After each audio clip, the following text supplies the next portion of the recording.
ሰውየው ጤነኛ አለመሆናቸውን በይፋ ዓለም ይወቅልኝ ብለዋል።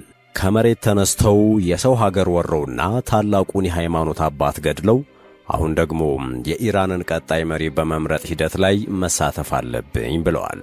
የአያቶላህ ኻሜኒን ህልፈት ተከትሎ የኢራንን ቀጣይ መሪ በመምረጥ ረገድ በግላቸው መሳተፍ እንዳለባቸው የተናገሩት እኚህ ሰው ኢራን ያለ አሜሪካ ተሳትፎ ተተኪ ለመሾም ብትሞክር ጊዜዋን ታባክናለች ከማለት አልፈው በሹመት ሂደት ውስጥ መሳተፍ አለብኝ እያሉ ነው።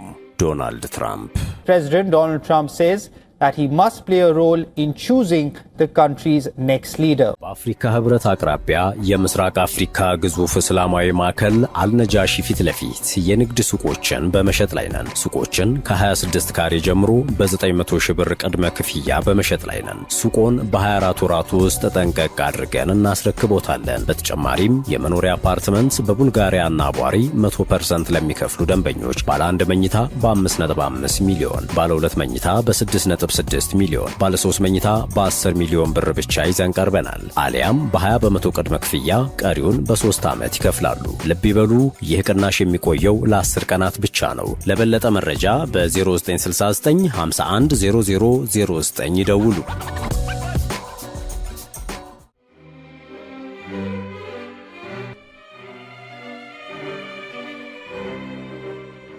ሰላምና ጤና በያላችሁበት የምድር ዳርቻ ለምትገኙ የቻናላችን ቤተሰቦች እንዴት አላችሁ? ዛሬ የፋርስ ምድርን ካናወጠው የእስራኤልና አሜሪካ ጥቃትና ከአያቶላህ አሊ ኻሜኒ መገደል በኋላ የኢራን ጠቅላይ መሪ ይሆናሉ በሚል ከፍተኛ ግምት የተሰጣቸውን እንዲሁም በሟቹ የቀድሞ ጠቅላይ መሪ እምነት ይጣልባቸው የነበሩትን በጊዜያዊነትም የሀገሪቱ ጠቅላይ መሪ ተደርገው ስለተሾሙት አያቶላህ አሊ ሬዛ አራፊና ከእርሳቸው ጋር በእጩነት ስለቀረቡት ተወዳዳሪዎች ልንነግራችሁ ወደናል። በተጨማሪም የጠቅላይ መሪነቱ የአመራረጥ ሂደትና በዚህ ውጥንቅጡ በወጣበት ወቅት ኢራን ይህን ጊዜ እንዴት ታልፎ ይሆን የሚለውንም እንመለከታለን። አብራችሁን ቆዩ።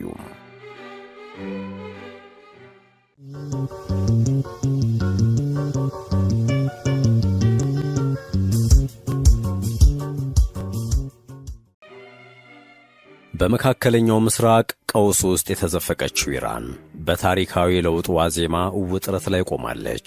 የአያቶላህ አሊ ኻሜኒ መገደልን ተከትሎ ሀገሪቱ እስካሁን አይተው የማታውቀው የሥልጣን ክፍተት ውስጥ ወድቃለች። ከአያቶላህ አሊ ኻሜኒ ግድያ ማግስት ባሉት ቀናት ግን አንድ ስም በኢራናውያን ዘንድ ጎልቶ ተሰምቷል። አሊ ሬዛ አራፊ። ጊዜያዊ የኢራን ጠቅላይ መሪ ተደርገው የተሾሙት አያቶላህ አሊ ሬዛ አራፊ ሦስተኛው ጠቅላይ መሪ እስኪመረጥ ፋርስን እየመሩ የሚገኙ ሰው ናቸው።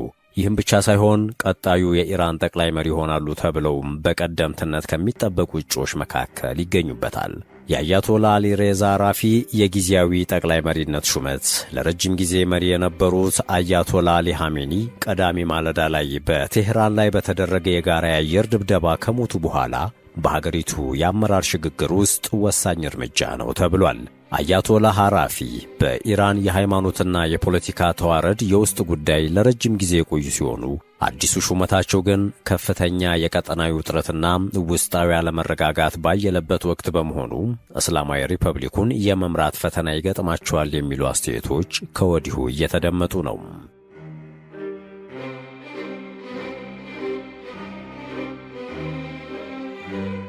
አሊ ኻሜኒ ከዚህ ዓለም በሞት ሲለዩም የኢራን ፖለቲካዊ መዋቅር ወዲያውኑ ወደ አንቀጽ 111 ተሸጋገረ። ይህ አንቀጽ የመሪውን ሥልጣን በድንገት ሲቋረጥ ሀገሪቱ እንዴት እንደምትተዳደር የሚደነግግ ነው። በኢራን ሕገ መንግሥት ላይ በግልጽ እንደተቀመጠው ቀጣዩ መሪ የሚመረጠው ከፍተኛ መንፈሳዊና ፖለቲካዊ ሥልጣን ባላቸው የባለሙያዎች ጉባኤ ወይም አሴምብሊ ኦፍ ኤክስፐርትስ ፎር ሊደርሺፕ ይሆናል። ይህ የባለሙያዎች ጉባኤ የምክር ቤቱ ጠባቂዎች በሚል በየ8 ዓመቱ የሚመረጡ 88 ከፍተኛ የሃይማኖት አባቶች አሉት። እነዚህ ሃይማኖት አባቶች አክራሪ አቋም ያላቸው የበላይ ባለሥልጣናት ሲሆኑ የሚቀርቡላቸውን ሁሉንም እጩዎች አብጠርጥረው ይመዝናሉ። የኢራን ሕገ መንግሥት አንቀጽ 111 ላይ አዲስ መሪ እስኪመረጥ ድረስ የጠቅላይ መሪውን ኃላፊነት በጊዜያዊነት 3 አባላት ያሉት ምክር ቤት እንደሚረከብ ይገልጻል። የጊዜያዊ አስተዳደሩ ምክር ቤት ፕሬዝዳንት መስዑድ ፔዜሽኪያን፣ የፍትህ ሚኒስትሩ ጎላም ሆሴን ሞሴሄኒ ኤጄና የበላይ ምክር ቤት አባል ከሆኑ መካከል አንድ የሃይማኖት መሪ የሚካተቱበት ነው። በሀገሪቱ ሕገ መንግሥት አንቀጽ 111 መሠረት የካቲት 22 ቀን 2018 ዓመተ ምህረት ወግ አጥባቂ የሆኑት አሊሬዛ አራፊ የጊዜያዊ አስተዳደሩ ምክር ቤት ሦስተኛ አባል ሆነው የተሾሙ ሲሆን ጠቅላይ መሪውን ከሚተኩ ሰዎች መካከል ጠንካራ ተፎካካሪ ይሆናሉ ተብሎ ይጠበቃሉ።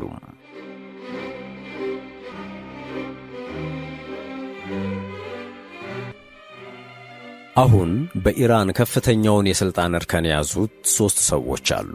ፕሬዝዳንቱ መስዑድ ፔዜሽኪያን ባለፈው ዓመት የተመረጡና የሪፎርም አራማጅ እንደሆኑ የሚነገርላቸው ሰው በዚህ ምክር ቤት ውስጥ የሲቪሉን አስተዳደር ይወክላሉ። ፔዜሽኪያን አሁን ባለው የጦርነት ስጋት ውስጥ የዲፕሎማሲውን ሚና እንዲመሩም ይጠበቃል። ሌላኛው የፍትህ ሚኒስትሩ ጎላም ሆሴን ሞሴሄኒ ኤጄ ሲሆኑም እጅግ ወግ አጥባቂና ጠንካራ ሰው እንደሆኑ ይነገርላቸዋል። የሀገሪቱን የውስጥ ደህንነትና የሕግ የበላይነት የማስከበር ኃላፊነት ያለባቸው ሰው ናቸው። አሊሬዛ አራፊ ደግሞ በኢራን ከፍተኛው የሥልጣን እርከን ከሆነው ውስጥ የሃይማኖት መሪው ተወካይ ወይም ብዙዎች ጊዜያዊው መሪ ብለው የሚጠሯቸው በሃይማኖታዊ መዋቅር ውስጥ ከፍተኛ ተሰሚነት ያላቸው ሰው ናቸው። ጊዜያዊ ምክር ቤት ለረጅም ጊዜ ሊቆይ አይችልም። የባለሙያዎች ጉባኤ በአስቸኳይ የአዲስ ጠቅላይ መሪ መምረጥ አለበት። በጉባኤው ውስጥ በሚስጥር የተያዘ የእጩዎች ዝርዝር እንዳለ ይነገራል። 2 ስሞች ግን በስፋት ይነሳሉ። አንደኛው የሟቹ መሪ ልጅ ሞጅታባ ካሜኒ ነው። ሞጅታባ ከጀርባ ሆኖ ከፍተኛ ሥልጣን ሲያሽከረክር የቆየ ቢሆንም የሥልጣን ውርስ በኢራን አብዮት ዘንድ ተቀባይነት ይኖረው ይሆን የሚለው ትልቅ ጥያቄ ነው። ሌላኛው እጩ አያቶላ አሊሬዛ አራፊ ራሳቸው ናቸው። አራፊ በሃይማኖታዊ ተቋማት ዘንድ ያላቸው ተቀባይነትና አሁን ካላቸው የጊዜያዊ መሪነት ሚና አንጻር የኻሜኒ ተተኪ መሆን ሰፊ ዕድል አላቸው ተብሎ ይታመናል።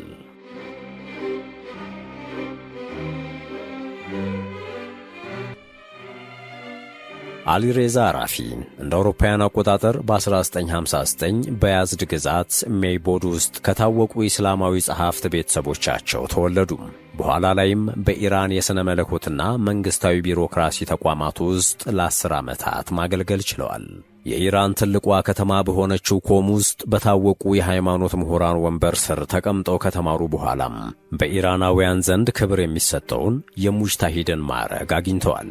ይህም በእስልምና ገለልተኛና ሕጋዊ ውሳኔዎችን ለመስጠት የሚያስችል እንደሆነ ይገለጻል። በሟቹ ጠቅላይ መሪ አሊ ኻሜኒ ዘመን አራፊ የሥራ ኃላፊነታቸው በፍጥነት እያደገ ሊመጣም ችሏል። ሟቹ አሊ ኻሜኒ በአራፊ ላይ ካላቸው መተማመን የተነሳ ባለፉት ዓመታት ቁልፍ ሚናዎችን የሚጫወቱበት የሥልጣን ቦታዎች ላይ ሹመት ሰጥተዋቸዋል። ከነዚህም ስልጣኖች ውስጥ በሜይቦድና በኋላም በኮም በሚገኙ መስጊዶች ውስጥ የአርብ የጸሎትና የጁማ ስግደት እንዲመሩ መደረጋቸው ተጠቃሽ ነው። እነዚህ ሹመቶች አራፊ በሟቹ አሊ ኻሜኒ ዘንድ የተጣለባቸው አመኔታና ለከፍተኛ አመራርነት የበቁ መሆናቸውን የሚያመለክቱ እንደሆነ ይጠቀሳል።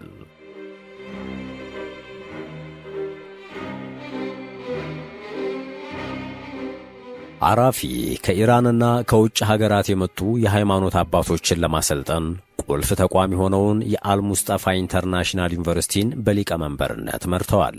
በ2019 ደግሞ የሀገሪቷን ሕጎችና ተመራጭ እጩ ባለሥልጣናትን የሚያጣራውን ሕገ መንግሥታዊ አካል የሆነውን ጋርዲያን ካውንስል ብለው የሚጠሩትን ምክር ቤት እንዲመሩ ተሹመዋል። የአሜሪካንን የውጭ ግንኙነቶችን በመተንተን የሚታወቀው የአሜሪካን የምሁራን ስብስብ የሆነው ታዋቂው CFR የተባለ ተቋም መጪው የአራፊ አስተዳደር ከሃይማኖታዊ ጽንሰ ሐሳቦች ጋር ተጋምዶ መሄዱ በኢራን የሃይማኖት አባቶች ውስጥ በይበልጥ ተቀባይ ሆኖ እንደሚቀጥልና የተሰጠው የአያቶላህ ማዕረግ አሁን ባለው የሃይማኖታዊ ሥልጣን መዋቅር ውስጥ ቀጣይነት እንዲኖረው እንደሚያደርግ ግምቱን አስቀምጧል። በኢራን ሕገ መንግሥት መሠረት ከፍተኛው መሪ ሆኖ በመደበኛነት የሚመደበው ግለሰብ የሃይማኖት ምሁራን ምክር ቤት ውስጥ በተመረጡ የሊቃውንት አካል ተቀባይነት ያለው የሺአ ሃይማኖት መሪ መሆን አለበት። ከኻሜኒ ሞት በኋላ በቴህራን ሃይማኖታዊ ምክር ቤት አዲስ የሊቀመንበር መሪ እስኪመረጥ ድረስ ቁልፍ ተግባራትን ለማከናወን ጊዜያዊ የአመራር ምክር ቤት ያቋቁማል ሲል የኢራን ሕገ መንግሥት የሚያስገድድ ስለሆነ አሊሬዛ አራፊ ጊዜያዊ ጠቅላይ መሪ በመሆን ይቆያሉ የሚሉ ግምቶች በሰፊው ይንጸባረቃሉ። ውድ የመሿለኪያ ቤተሰቦች ይህን ዘገባ እዚህ ድረስ ከተከታተላችሁት ቻናሉ የበለጠ እንዲያድግ አንድ ጊዜ ሰብስክራይብ እንድታደርጉ አስታውሰን ተረካችንን እንቀጥል። ጠንካራው ሼክ የሚባሉትና ከሐሜኒ ሞት በኋላ የስልጣን ክፍተቱን ለመሙላት ከተሾሙት 3 ጊዜያዊ የአመራር ምክር ቤት አባላት አንዱ የሆኑት አሊሬዛ አራፊ በውጭ ሀገር በሚገኙ በርካታ የኢራን ጋዜጠኞችና የፖለቲካ አክቲቪስቶች ዘንድ በመጨረሻ የሐሜኒ ተተኪ ሆነው እንደሚወጡ ለእርግጠኝነት የቀረበ ግምት እየተሰጣቸው ነው። ሆኖም ግን የኢራን ግልጽ ያልሆነ የሹመት ሂደት ምንም ዋስትና አይሰጥም የሚለው ሐሳብ ከግምቶቹ በተቃራኒ የሆነ ውጤት ሊከሰት እንደሚችል ማመላከታቸው አልቀረም። አራፊ ጠቅላይ መሪ ለመሆን በመጀመሪያ ከ88 አባላት ካሉት የሃይማኖት ምክር ቤት አባላት ውስጥ ቢያንስ 2/3 በሚሳተፉበት ስብሰባ ላይ የሚቀጥለውን መሪ የመምረጥ ኃላፊነት ባለው የኤክስፐርቶች ጉባኤ ውስጥ ባለ ኮሚቴ መመረጥ አለባቸው። ከዚያም ከተሰበሰቡት ውስጥ 2/3 የሚሆኑት አዛውንት የሃይማኖት አባቶች ድጋፍ ያስፈልጋቸዋል። ይህ ሽግግር እየተካሄደ ያለው በከፍተኛ ወታደራዊ ውጥረት ውስጥ ነው። በዚህ ሁኔታ ውስጥ የኢራን እስላማዊ ሪፐብሊክ አዲስ ጠቅላይ መሪ ለመሾምና የአመራር ክፍተቱን ለመሙላት ምን ያህል ጊዜ ይቆያል የሚለው በራሱ አጠያያቂ ጉዳይ ነው። እስራኤልና አሜሪካ በኢራን ላይ የሚያደርጉት ጫና እንዲሁም በሀገር ውስጥ ያለው የኢኮኖሚ ቀውስና የሕዝብ ተቃውሞ ለጊዜያዊ ምክር ቤት ትልቅ ፈተና በሆነበት በዚህ ወቅት ጊዜያዊ መሪዎቹ ፔዜሽኪያን፣ ኢጄይና አራፊ ሀገሪቱን ወደ ሰላማዊ ሽግግር ይመሯታል ወይንስ የሥልጣን ሽኩቻ ተፈጥሮ ሀገሪቱን ወደ ከፋ ቀውስ ይከታታል የሚለው የሚነሳ ጥያቄ ነው። ምክንያቱም በኢራን ሕገ መንግሥት አዲስ መሪ ይሰየማል ተብሎ የሚጠበቀው የባለሙያዎች ምክር ቤት ጉባኤ ወዲያውኑ ሥራውን ቢጀምርም እስከ መቼ ለሚለው ግን በሕጉ ላይ የተቀመጠ ቀነ ገደብ አለመኖሩም እንደ ክፍተት የሚታይ ሆኗል። ምንም እንኳን ጊዜያዊው ጠቅላይ መሪ አያቶላህ አራፊና ሞጅታባ ሐሜኒ ከሌሎች ሊፎካከሯቸው ይችላሉ ከተባሉ እንደ ሳዲቅ አሞሊ ላሪጃኒ እንዲሁም የቀድሞ ፕሬዝዳንት ሐሰን ሩሃኒና ሌሎችም ጋር ሽኩቻ ውስጥ ሳይገቡ ሰላማዊ ሽግግር ይካሄድ ይሆን ወይ? ስማቸው ጎልቶ እየተሰሙ ያሉት አያቶላ አሊሬዛ አራፊና ሞጅታባ ሐሜኒስ ቢሆኑ ቦታውን ለመያዝ አይሻኩት ይሆን ወይ የሚለው ሌላኛው ስጋት ያዘለ ጥያቄ ነው።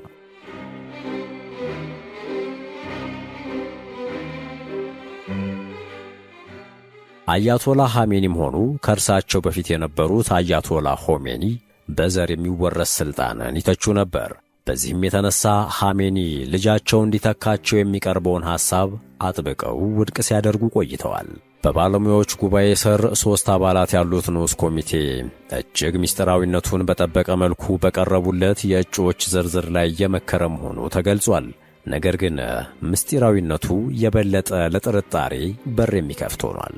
ስለ ጉዳዩ ቀና አስተያየታቸውን እያንጸባረቁ ያሉ አካላት ግን ተወዳዳሪዎቹ ከእርስ በእርስ ሽኩቻ ይልቅ በጋራ ጠላቶቻቸው እስራኤልና አሜሪካ ጥቃት ላይ በማተኮር ቴህራን በጦርነቱ ዥንብር የባሰ ሳትጎዳ ማገገም እንደምትችል ሀገራዊ ግዴታቸውን እንደሚወጡ ግምታቸውን እየሰጡ ነው።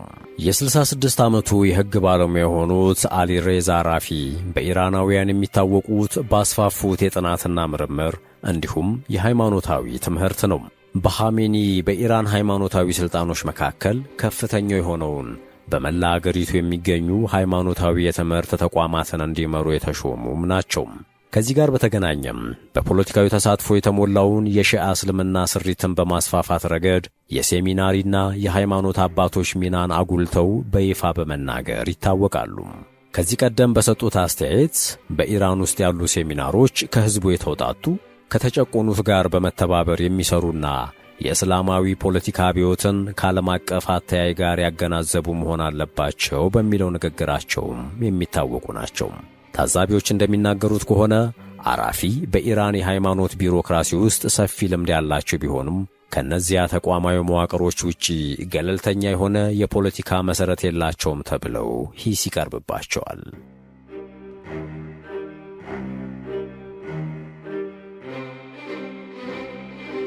የአራፊ በጊዜያዊነት መሾም ቀጥሎም በመደበኛነት ጠቅላይ መሪ ሆነው በቴህራን ወሳኙ ሰው እንደሚሆኑ መተንበዩ ከ1979 እስላማዊ አብዮት ወዲህ ለሁለተኛ ጊዜ የከፍተኛ አመራር ሽግግር ነው። ይህም የኢራንን የፖለቲካ ማዕቀፍና በአስቸጋሪ ሁኔታዎች ውስጥ አንድነትን የመጠበቅ ችሎታዋን የሚፈትን ጊዜ ሊሆን የመቻሉ ነገር የብዙዎችን ልብ ያንጠለጠለ ወሳኝ የታሪክ ክስተት ነው። አሊሬዛ ራፊ ወደ ኢራን ከፍተኛ ስልጣን በመደበኛነት መግባታቸው ደግሞ ዓለም አቀፍ ትኩረትን ሊስብ የቻለው በሚቀጥሉት ወራት የሃይማኖት ስልጣንን ከጂኦ ፖለቲካዊ ጫናዎችና ከሀገር ውስጥ መረጋጋት ጋር እንዴት ማመጣጠን እንዳለባቸው ከተለያዩ ማዕዘኖች የሚያሰሉ ወዳጅና ጠላት በመኖራቸው ነው። ባለፉት 2 አስርት ዓመታት ውስጥ አራፊ ከኻሜኒ ተወዳጅ ኢራናውያን የሃይማኖት መሪዎች አንዱ ቢሆኑም በስልጣኑ እርሱ ጨዋታ ውስጥ ጥቂት ሰዎች ጎልተው ወደፊት መምጣታቸው አልቀረም። አራፊ በጊዜያዊ የአመራር ምክር ቤት ውስጥ ዝቅተኛ የፖለቲካ ልምድ እንዳላቸው የሚካድ ሐቅ አይደለም። በተቃራኒው ደግሞ በጊዜያዊ መንግስቱ ውስጥ አባል የሆኑት ፕሬዝዳንት ማሱድ ፔዜሽኪያን ውስን የፖለቲካ ዳራ ቢኖራቸውም የበለጠ የሕዝብ ተቀባይነት አላቸው።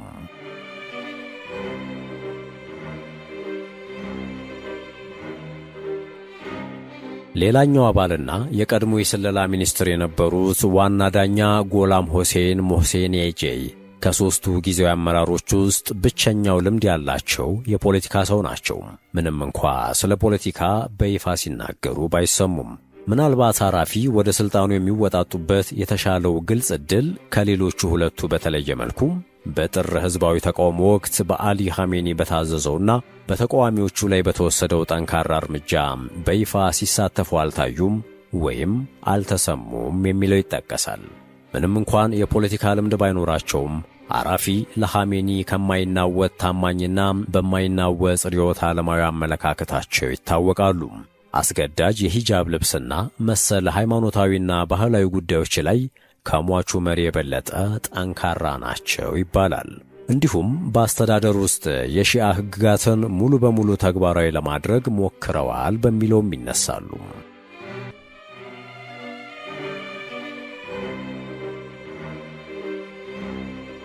አራፊ የክብር ማዕረጋቸው የጀመረው በጎርጎሮሳውያኑ 2002 በዓለም ዙሪያ የሺዓ ሼኾችን ለማሰልጠን ዓለም አቀፍ ዩኒቨርሲቲ እንዲቋቋም ያቀረቡት ሐሳብ ሲጸድቅላቸው ነበር ተብሎ ይታመናል። በዚህ መልኩ የተመሠረተው አልሙስጠፋ ዩኒቨርሲቲ አሁን ከ80 በላይ ቅርንጫፎችን በውጭ ሀገር እያስተዳደረ ከ14000 በላይ ተማሪዎችን በኦንላይንና በአካል ተቀብሎ የሚያስተምር ነው።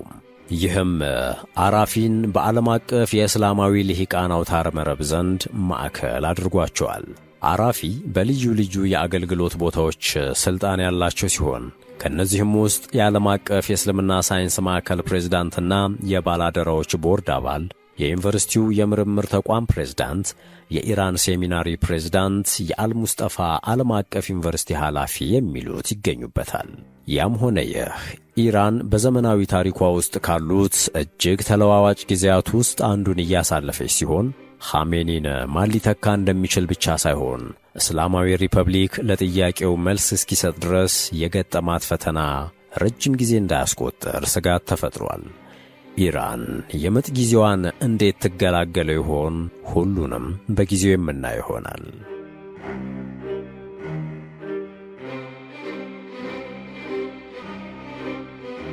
ውድ የቻናላችን ቤተሰቦች ለዛሬ ከአያቶላ አሊ ኻሜኒ መገደል በኋላ የኢራን ጠቅላይ መሪ ይሆናሉ በሚል ከፍተኛ ግምት የተሰጣቸውንና በሟቹ የቀድሞ ጠቅላይ መሪ እምነት ይጣልባቸው የነበሩትን በጊዜያዊነትም የሀገሪቱ ጠቅላይ መሪ ተደርገው ስለተሾሙት አያቶላ አሊሬዛ ራፊና ከእርሳቸው ጋር በእጩነት ስለቀረቡት ተወዳዳሪዎች ያጠናቀርነው የተከታተላችሁትን ይመስል ነበር።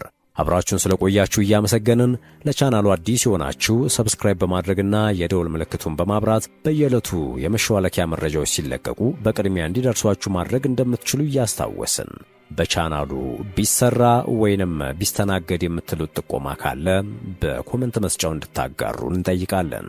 ሰናይ ጊዜ በያላችሁበት።